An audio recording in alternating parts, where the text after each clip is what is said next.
Halo assalamualaikum, jumpa lagi di channel kesayangan kita semua, semoga kalian semua dalam keadaan sehat walafiat. Solawat serta salam semoga tetap tercurahkan ke pangkuan Nabi Muhammad SAW. Kali ini kita akan membahas kisah Nabi Syits. Beliau adalah nabi yang akhirnya membuat manusia tak bisa melihat jin. Kisah Nabi Syits sebagai nabi kedua setelah Adam alaihissalam, memiliki potensi untuk menjadi kisah inspiratif bagi umat Islam. Beliau adalah putra dari Nabi Adam alaihissalam dan Hawa yang melanjutkan kenabian di dunia setelah ayahnya. Dapat dikatakan bahwa Nabi Syits menempati posisi sebagai nabi kedua setelah Nabi Adam alaihissalam. Beliau juga berperan sebagai guru bagi Nabi Idris alaihissalam, yang pertama kali memperkenalkan ilmu baca tulis, ilmu falak, seni, menjinakkan kuda dan berbagai pengetahuan lainnya. Dalam kisah Nabi Syits diceritakan mempunyai risalah yang menyebabkan pisahnya alam manusia dan jin. Kisah kelahiran Nabi Syits. Syits merupakan keturunan Nabi Adam alaihissalam dan Siti Hawa. Dalam riwayat yang tercatat, Nabi Adam dikaruniai 40 anak dan setiap kelahirannya selalu melibatkan anak kembar. Suatu ketika, peristiwa tragis terjadi di antara dua anak Nabi Adam, yaitu Kabil dan Habil. Keduanya memberikan kurban sesuai syariat yang berlaku pada masa itu. Dalam ujian tersebut, mereka diperiksa untuk melihat siapa yang memberikan kurban terbaik.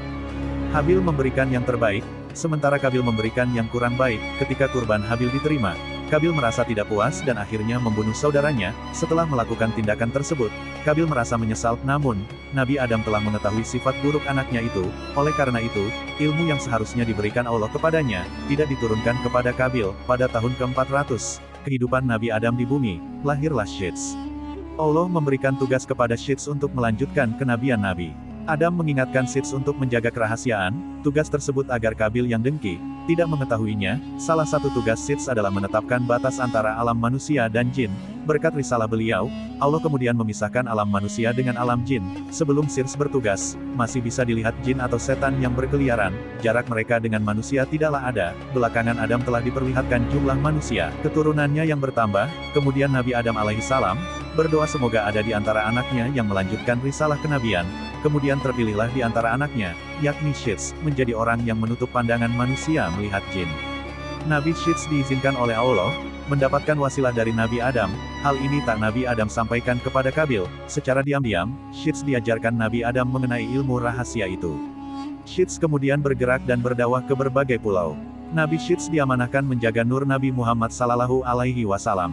Saat Nabi Syits dilahirkan, Nabi Adam berusia 930 tahun, wasiat diberikan kepadanya karena beliau memiliki kelebihan dari segi keilmuan, kecerdasan, ketakwaan dan kepatuhan, dibanding anak Nabi Adam yang lain.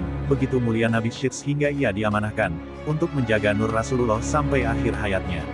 Allah juga menunjuk Syits sebagai nabi dan menurunkan atasnya 50 sahifah, lembaran yang di dalamnya terdapat dalil-dalil, hukum sunnah fardu serta syariat-syariat dan batasan hukum Allah. Di manakah lokasi makam Nabi Syits? Melihat dari sejarah, Nabi Syits wafat dan dimakamkan di Gua Gunung Abu Kubais. Bagaimana kisah penciptaan Nabi Adam dalam kitab suci Al-Quran? Dalam surat Al-Baqarah ayat 30, dijelaskan kisah penciptaan Nabi Adam alaihissalam. Allah menjelaskan bahwa akan menciptakan makhluk untuk menjadi khalifah, pemimpin di bumi pada saat itu. Para malaikat sempat bingung, karena bagi mereka manusia memiliki kemungkinan merusak alam dan menumpahkan darah sesamanya. Apakah Nabi Syits disebutkan dalam Al-Quran? Nabi Syits tidak disebutkan dalam Al-Quran, tetapi dia disebutkan dalam beberapa riwayat dan tradisi yang ada. Semoga ulasan ini bermanfaat dan menginspirasi bagi kita semua. Sampai jumpa lagi di video berikutnya di channel yang sama, dan jangan lupa juga buat like, share dan subscribe-nya ya. Terima kasih, wassalamualaikum.